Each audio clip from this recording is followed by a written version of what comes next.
ya, Bang Egy itu kan dalam kondisi yang tidak sehat, dan beliau itu berapa kali pamit sama saya mau berobat ke luar negeri tapi nggak bisa karena dicekal. Ya mungkin akhirnya Bang Egy merendahkan egonya, datang ke rumahnya Jokowi untuk minta dicabut cekalnya supaya bisa berobat. Makin banyak anak umat Islam yang subscribe media-media Islam daripada kita subscribe media-media maksiat. Assalamualaikum warahmatullahi wabarakatuh. Akhirnya saya harus menanggapi fenomena ya, kehadiran Bang Egy Sujana dan Bang Damai Lubis yang sowan ke rumahnya mantan Presiden Jokowi. Jadi gini saudaraku, yang lain sudah berkomentar, yang lain sudah ngomong ya, sekarang giliran saya. Poin pertama yang jelas, kalau ibarat pertandingan, ibarat tinju kayak apa kayak ya, yang jelas dalam hal ini Bang Egy, Bang Damai Lubis kalah telak ya. Itu pendapat saya pertama. Beliau kalah telak oleh Jokowi 1-0, bahkan 10-0, bahkan mungkin 1000-0 ya, kalah telak, dan kekalahannya ini tercatat dalam sejarah.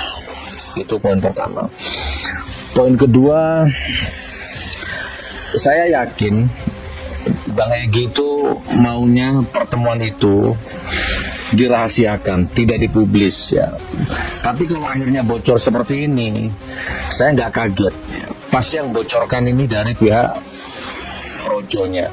Dulu saya pernah 7 tahun yang lalu kalau nggak salah ya, sama kameramen ini di Polres Semarang ya, di Polres Semarang saya dengan ormas ya, salah satu ormas disuruh membuat surat pernyataan permohonan maaf dan pernyataan, disuruh tanda tangan, dan saya nggak mau waktu itu, saya nggak mau tanda tangan. Ini apa ini?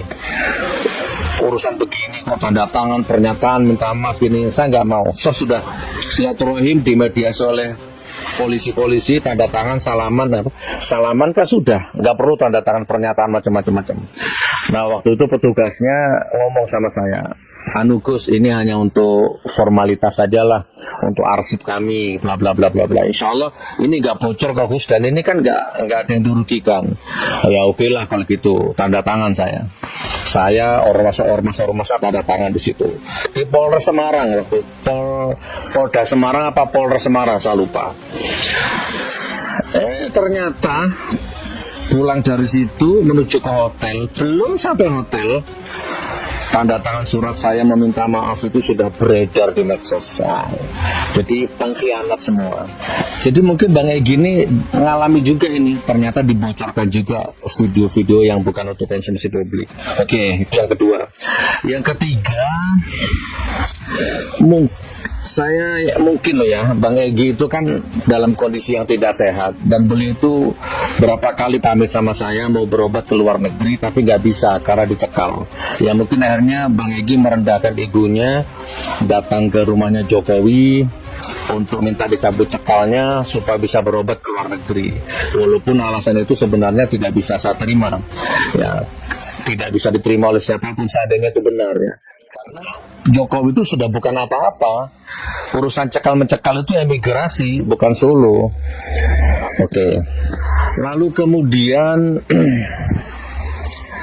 ya inilah hitam putihnya dunia ya. Sekarang putih, besok hitam, sekarang putih. Itu begitu, hati orang berubah. Ya memang begitu. Saya belum bisa menyampaikan Bang Egy ke level pengkhianat, belum ya. Saya belum bisa, tapi intinya saya kecewa saja ya dengan kejadian itu. Oke, yang kemudian gini teman-teman, inilah ini skema ya, atau cara atau strategi politik pecah belah. Begini nih, ini mahir mereka ya. Rezim Jokowi mahir kalau urusan-urusan seperti ini, memecah belah perjuangan ya kan. Halah tinggal tunjukkan ijazah aslinya, udah selesai. Katanya mau dibawa ke pengadilan kalau hakim yang minta, ternyata nggak datang. Udah makan korban rakyat di penjara, ternyata nggak ada ijazahnya. Kan apa ya, rusak, dolim, jahat.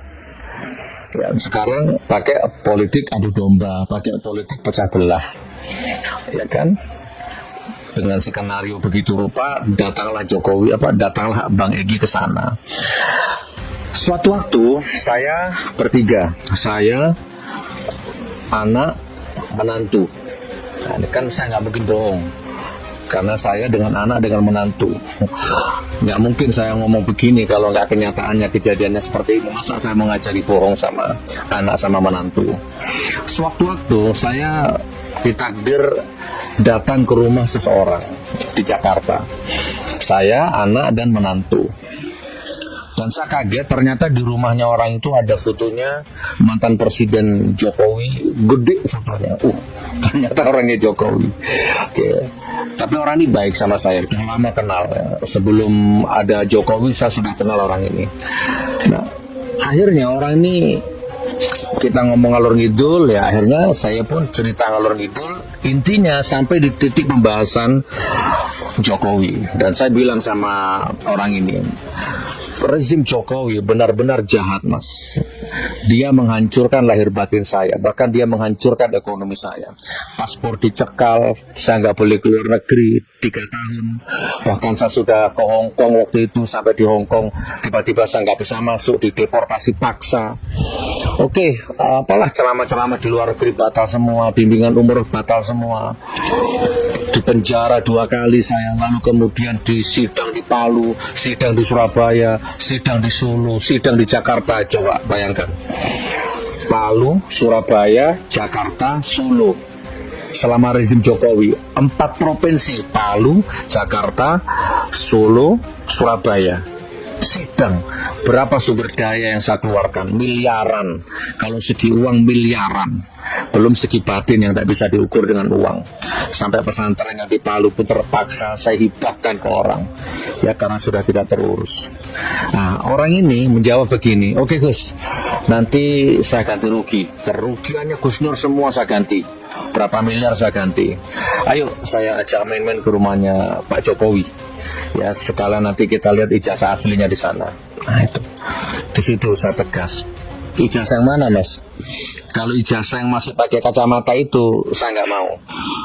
Karena yang pakai kacamata itu yang jelas bukan presiden ke-7, saya nggak mau. Kecuali ada ijazah lain, nah mungkin saya pertimbangkan.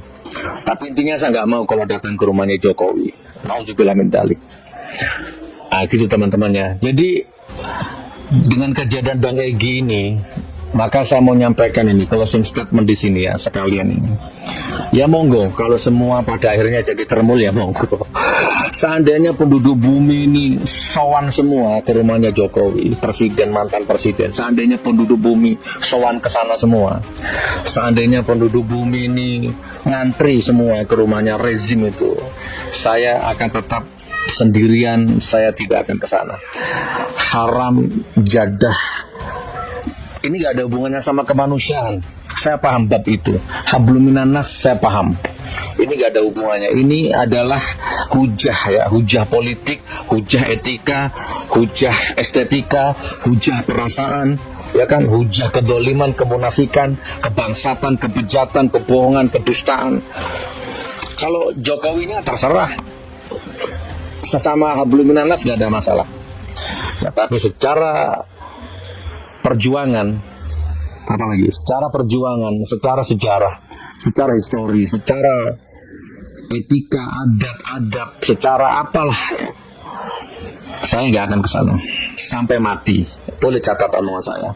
Jangankan disuruh, jangankan gratis, dibayar pun saya nggak mau. Catat omongan saya. Jadi kalau ada orang ngomong saya oposisi dunia akhirat, nah, sekarang ternyata enggak. Lalu ada Bang Egy, bagaimana dia membantu saya berjuang jadi lawyer saya di sidang, macanya persidangan, palsu ijazahnya, tiba-tiba sekarang merapat apapun alasannya, sowan apapun alasannya. Ya monggo Bang Egy, monggo Bang Damai, siapapun monggo, silakan. Saya enggak. Catat omongan saya. Karena ini antara hak dan batil. Di mata saya rezim, bukan Jokowi, rezim Jokowi 10 tahun yang lalu di mata saya pengkhianat. pengkhianat Allah, pengkhianat rakyat, pengkhianat bangsa, pengkhianat negara, dan saya dirugikan lahir dan batin. Maka haram hukumnya saya bertoleransi dengan kemunafikan, kedustaan, kebobrokan rezim seperti itu. Catat omongan saya. Silakan. Jadikan saya termul kalau bisa. 1 triliun per hari itu. Nauzubillah min dzalik. Lebih baik saya miskin, ya, berkalang tanah miskin, daripada saya mengkhianati hati nurani, daripada saya mengkhianati umat, teman, sahabat, keluarga.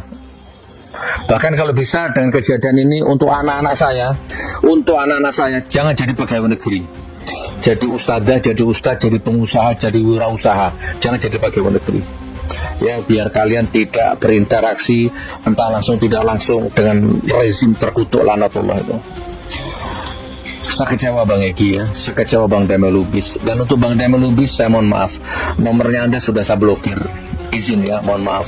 Salam hormat sebagai orang tua, tapi nomor Anda sudah saya blokir. Assalamualaikum warahmatullahi wabarakatuh.